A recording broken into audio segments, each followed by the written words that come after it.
Kita punya trauma, entah itu fiktif, entah nyata, entah apalah. Kita punya trauma kasus Siti Jenar. Orang yang mendalami la ilaha illallah secara intensif, ya, entah itu disebut kalimat sodo, bosuluk, boseloko, mbah kono semua. Orang yang memahami la ilaha illallah secara intensif, itu pasti menuju ilmu hakikat.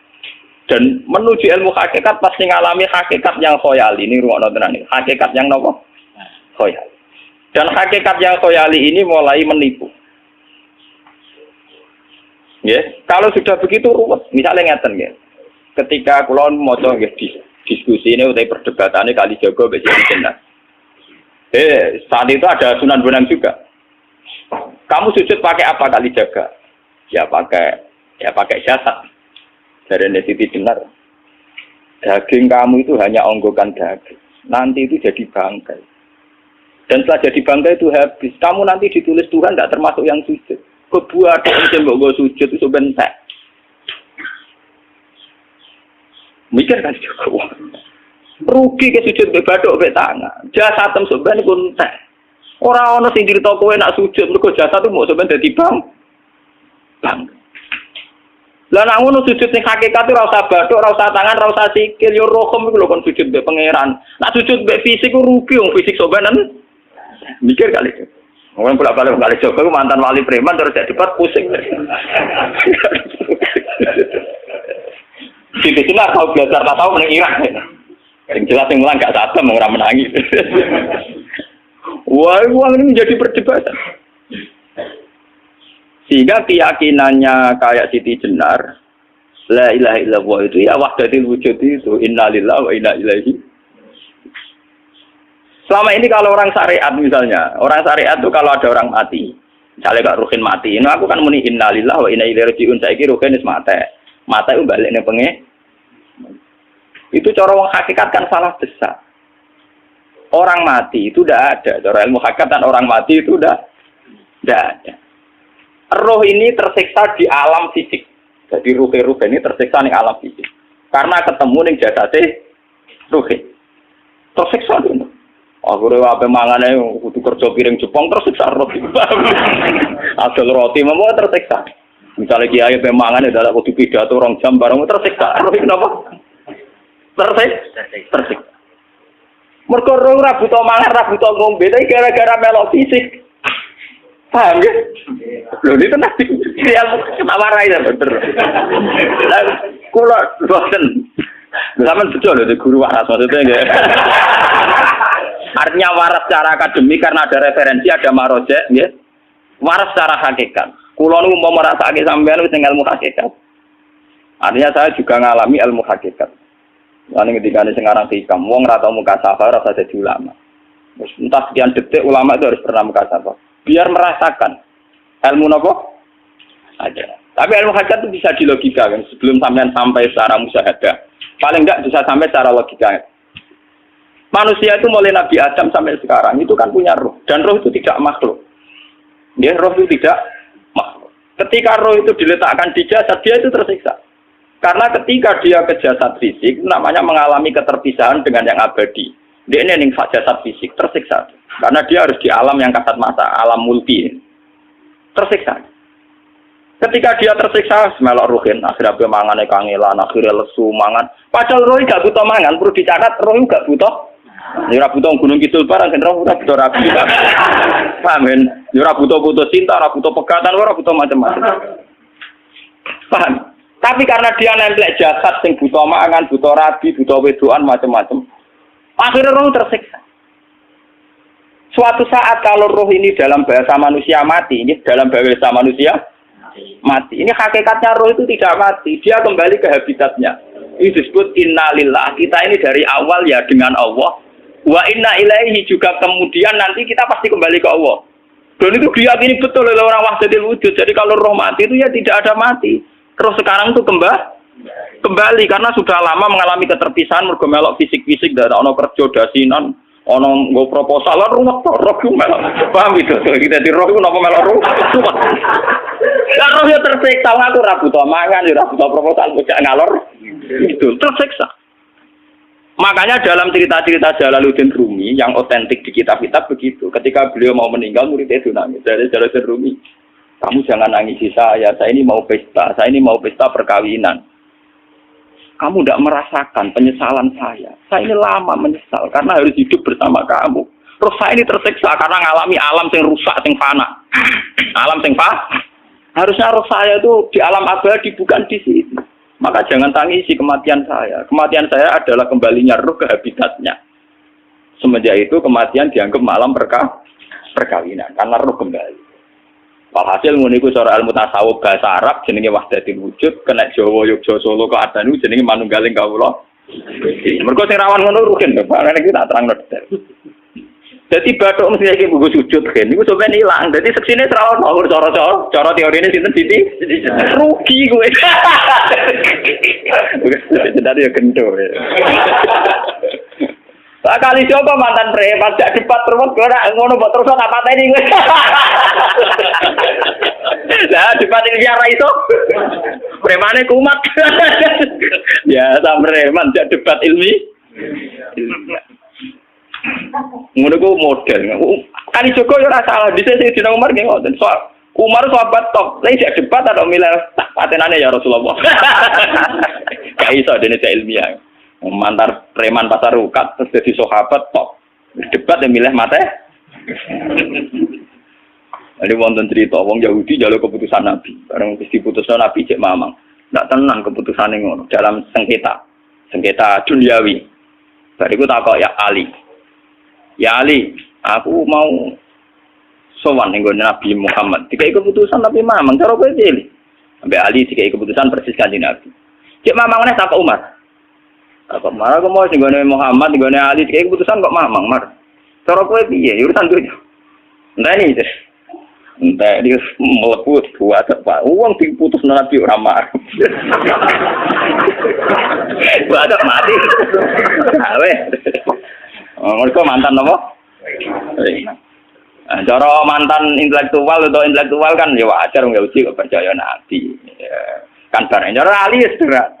Gak percaya wis kandhani. Ora mesti carane tenan. Lah ora apa pateni. Ya wajar wong Yahudi kok percaya Nabi, nek percaya ora situ Yahudi Muslim. Ali situ Gustur. Ali Gustur ra beda piye tenang. Ali nyen ngoten watake ngoten. Nasibe padha. Ali itu ilmuwan yang jadi presiden gak sukses. Sing niru ki Gustur. Mergo ning tinggal negara wong pinter mimpin ra sukses. Wong pinter gampang maklumi.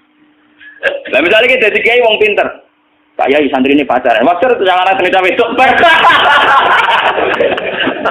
Wah ruwet, terus malah dalil dinalina subuh syahwat minan. Iya bodoh tanpa pelaturan tadi.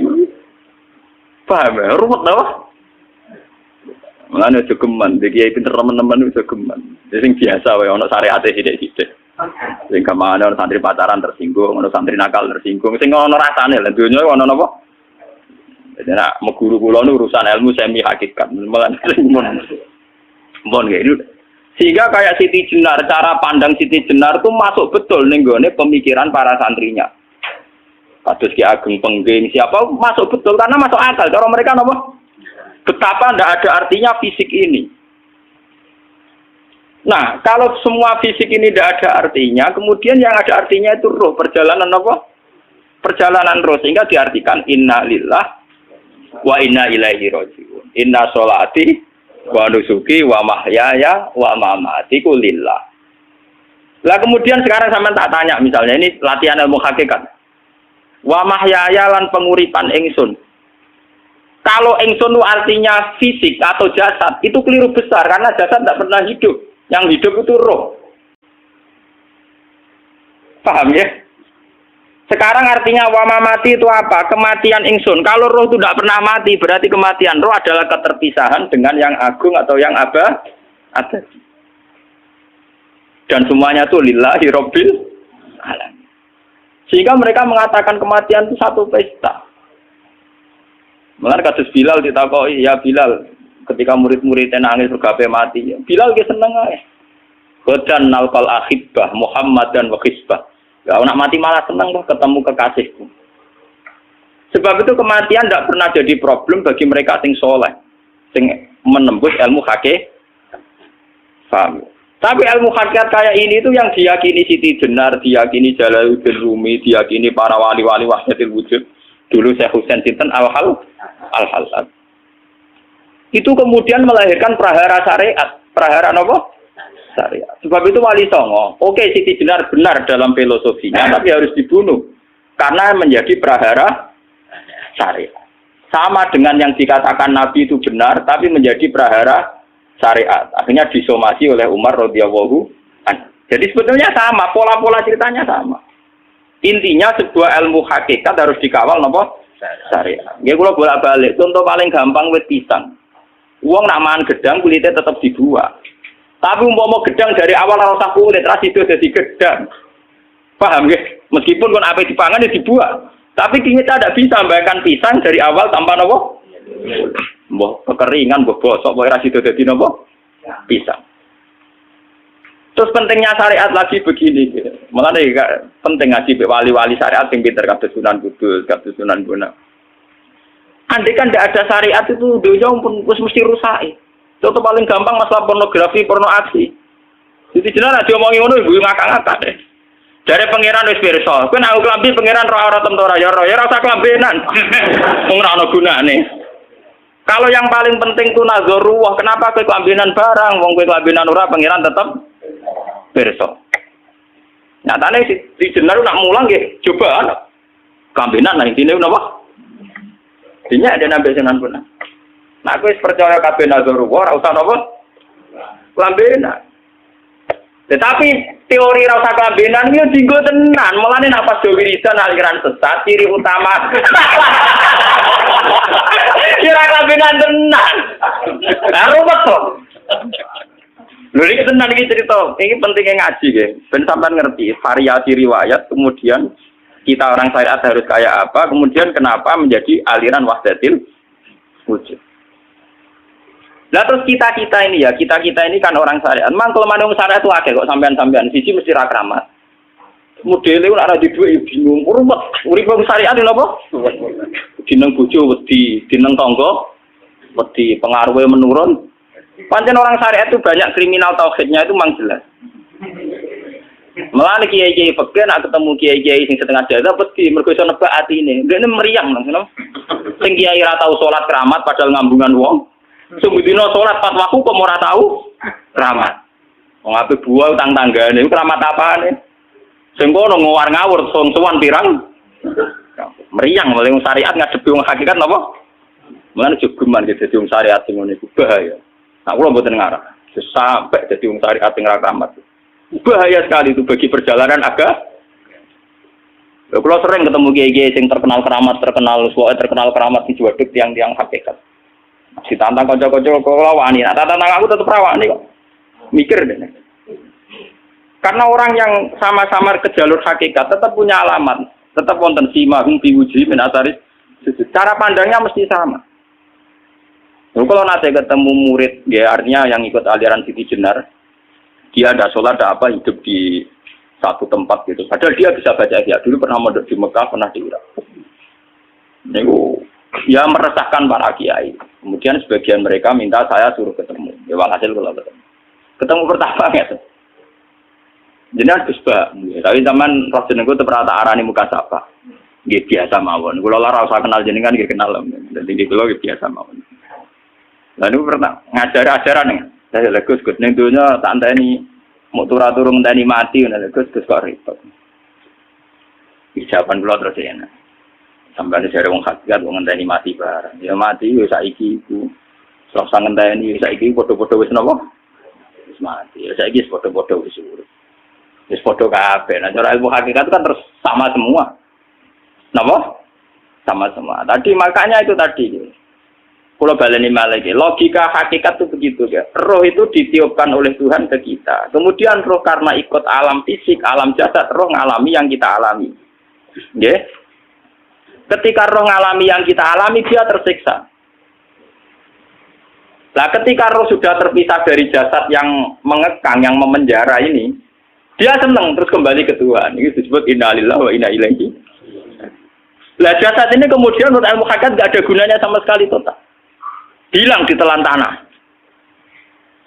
Lah kalau begitu jasad iki nak mbok agul-agulan. Gusti bathuk kula tak nggo sujud tangan kula ndi buktine tangan wis ora ono. Bathuk wis ora. Mulai dari Siti Jenar, hanya wali bodoh kayak kalian yang punya ajaran bodoh begitu. Malah rasupan tuh. Mulane Sunan Kalijaga semangat kan mata ini mergo tambah omongane glodro dindi. Tapi yang enggak disadari Siti Jenar yaitu tadi. Inti dari ilmu hakikat itu kan tunduk sama kersane Tuhan. Kalau sudah tunduk pada kersane Tuhan, kalau kersane Tuhan roh kita harus di jasad. Dan wujud jasad kita ini juga karena kehendak Tuhan. Kenapa yang wujudnya jasad yang karena kehendak Tuhan engkau ingkari? Sementara wujudnya roh tidak kamu ingkari. Toh wujudnya jasad ya bi iradatillah wa bi masyiatillah. Wujudnya roh ya bi wujudi bi masyiatillah wa ira. Harusnya fungsi jasad juga harus kamu akui toh Siti Jenar. Wong sekarang kita punya jasad ya bukan karena kita, karena kehendak Allah. Kenapa kamu ingkari? Berarti kamu ingkari kehendak meneng Siti Jenar.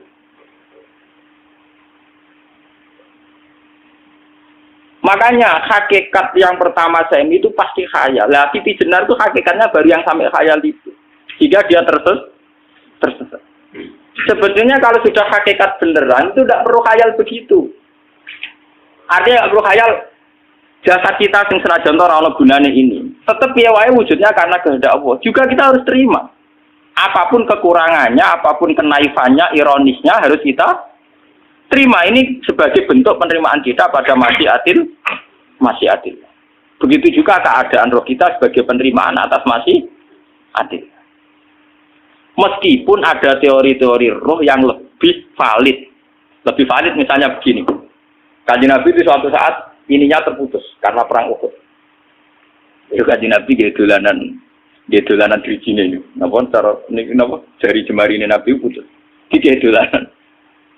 Jadi Nabi sendiri kadang sering ngajarkan ilmu hakikat. Hal lagi illa usbun udmiyat wa fi sabilillahi ma lafitu. Kowe ora trimo fisik, bentuk fisik jari jemari sing ditebir berdarah. Tapi nak kowe wis fi sabilillah ayo wis balik ning habitatem.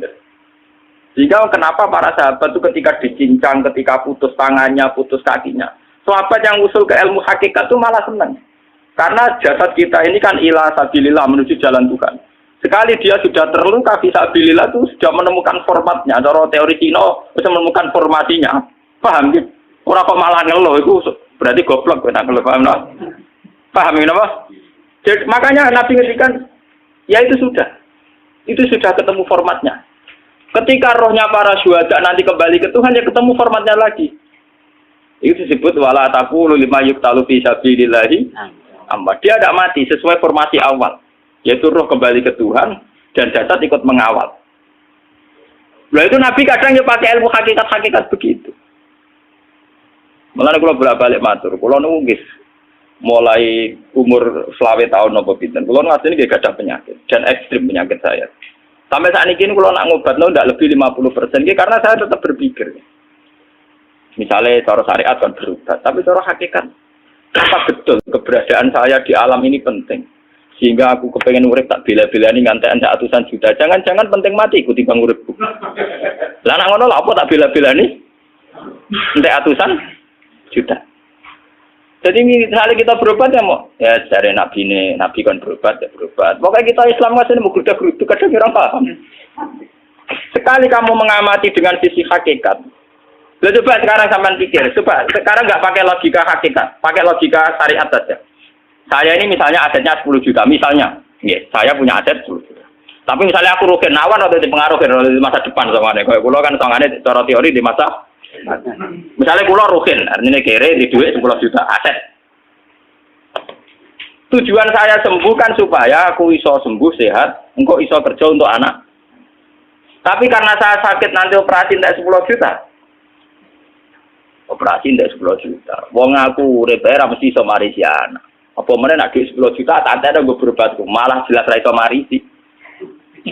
Lah nak ngono penting matiku ya dibanding 10 juta. Karwan iso diwaris langsung. Sementara anak aku mari dibiayai 10 juta, orang mesti mari 10 juta mesti entek. Artinya tidak ada jaminan kalau berobat itu secara visi ke depan lebih baik. Soalnya malah ngentekno donya nggak jelas akibat positifnya. Misalnya tetap lumpuh, duit teori loh. Bapak artinya apa? Teori hakikat tetap lebih benar bahwa hidup itu tidak ada artinya. Semua itu tidak ada artinya. Berobat apa nggak berobat semuanya tidak ada arti. Teori loh gini. Sehingga kalau kita tengah-tengah aja tengah-tengah. Kasus kula misalnya loro nggih berobat. Gusti separuh kalau ngelakoni syariat, tapi sebagai kalau ulama kekeh, separuh kalau lakoni apa? Jadi kalau tetap buatan ngarah obat 100%. Tapi orang ngarah berobat, orang kalau tiang apa? Syariat. Tapi memang faktanya itu begitu. Cara kanjeng Nabi kadang kanjeng Nabi berobat. Kadang kanjeng Nabi wis nikine tercincang dige guyonan. Wah lagi illa usbuun utwiyat. Ora kok diriji sing gak melok-melok. Nah, bukti bahwa jasad itu begitu tidak penting. Kayak Sayyid Hamzah. Menurut Sayyid Hamzah nganggep wahyu bentone ra karuan. Kalau teori Siti Jenar itu benar, teori Jalaluddin Rumi benar teorinya lho, ora kok ra salate lho, nggih. Maksudnya nang manut ra salate. Benar cara analisis roh. Ketika Sayyid Hamzah dinyatakan mati oleh manusia, oleh hukum manusia dinyatakan mati karena dia sudah tidak bergerak. Dalam teori hakikat kan rohnya Sayyid Hamzah sudah fi khawasili tuyurin khudrin. Rohnya sudah diambil Tuhan. Tidak mati, paham ya? Ketika rohnya Sayyid Hamzah sudah diambil, jasad ini sudah tidak punya rasa. Sekarang secara syariat kasat mata kita tahu, wong jasad nak diinfus, di sayat-sayat dioperasi ora kroso. Apa meneh saiki ruhe wis bisa. Lah ya jasad itu cek gampange, dioperasi dibius saja terus tidak kerasa. Apalagi rohnya sudah diambil. Lah saiki bayangkan ketika Sayyid Hamzah itu sudah di atas, ini kira-kira dulu wahsi wong bentuk, lho wong kok baca igabus. Ketika jasad benar-benar tidak penting, kemudian jasadnya Sayyid Hamzah kan dicincang oleh wahsi. Ketika rohnya sudah diambil kan Hamzah tidak merasakan. Berarti Sayyid Hamzah guyu-guyu wahsi cek bentuk nih gabus dicincang. Paham ya? Lho niki tenan. Artinya ketika pandangan manusia iba kepada Sayyid Hamzah karena dicincang, dimutilasi oleh wahsi tidak ngalami Pak Sinten, Sayyid Hamzah tidak ngalami apa-apa karena rohnya sudah bersama Tuhan. Dan iso wae Sayyid Hamzah malah guyu-guyu wahsi, cek goblok gabus kok dicincang. Lah nak ngono rak mirip, makanya dalam hal ini itu dalam teori roh itu sebetulnya Siti Jenar tidak sesat dalam teori roh. Tapi jangan katakan itu penemuannya Siti Jenar. Siti Jenar itu terlambat. Sebelum itu ada Husain Al-Khallas. Sebelum itu ada Jalaluddin Rumi. Sebelum itu juga ada sahabat, ada nabi. Cuma cara aplikasinya Siti Jenar melenceng. Jadi jangan katakan kok tak kampus-kampus. Itu pendapat Siti Jenar itu malah goblok meneng. Siti Jenar itu sanut, paham? Nggih maksud apa? Wis sanut. Nah, teori yang sama terjadi pada Yesus Kristus. Ketika Yesus misalnya secara lahir dicincang, dimutilasi, diapakan oleh orang Yahudi. Sebetulnya rohnya dia sudah bersama Tuhan, kembali ke Tuhan Bapa, nah cara Kristen. Nah cara Islam ya balik ini pangeran. Andaikan itu iya, itu ya ada masalah. Karena hakikatnya dia tidak dicincang, tidak dibunuh.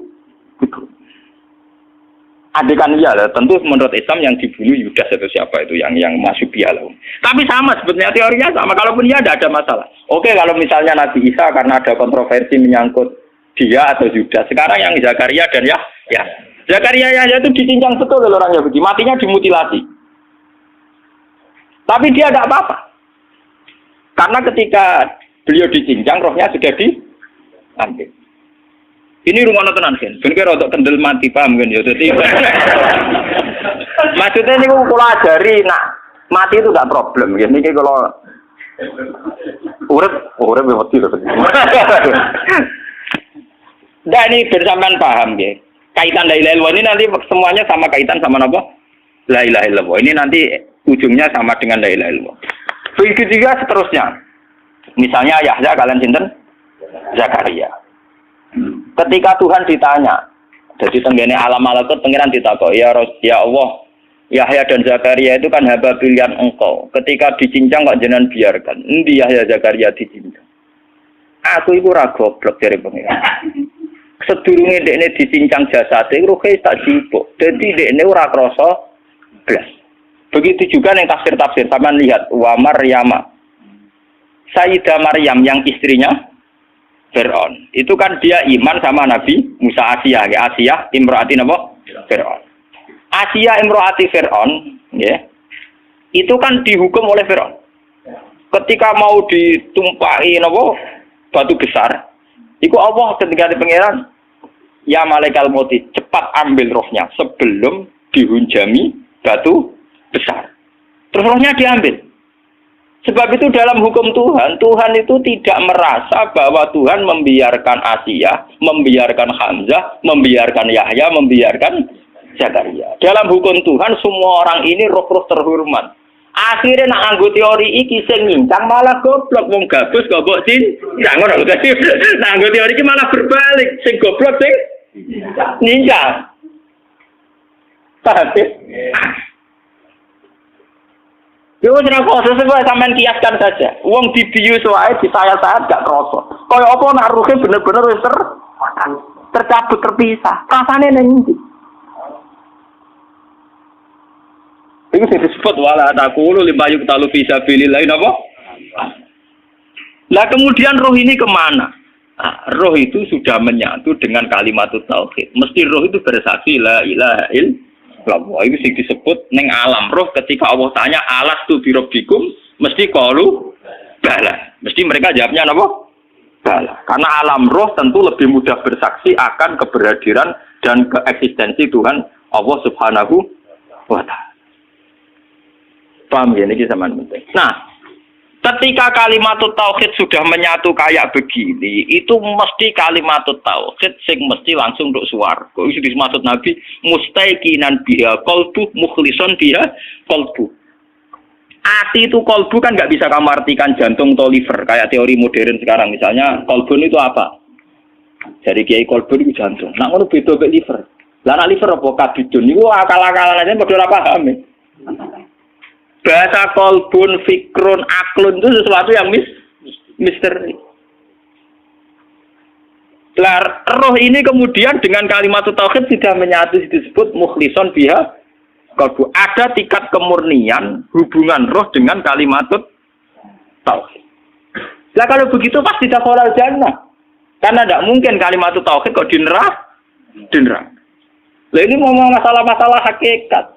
Wong sing gak tahu petualangan hakikat, momennya sing sering bingung bakas duit, bayar kredit, utang jatuh tempo. Ora usah melok mikir, utek wis entek go mikir duit.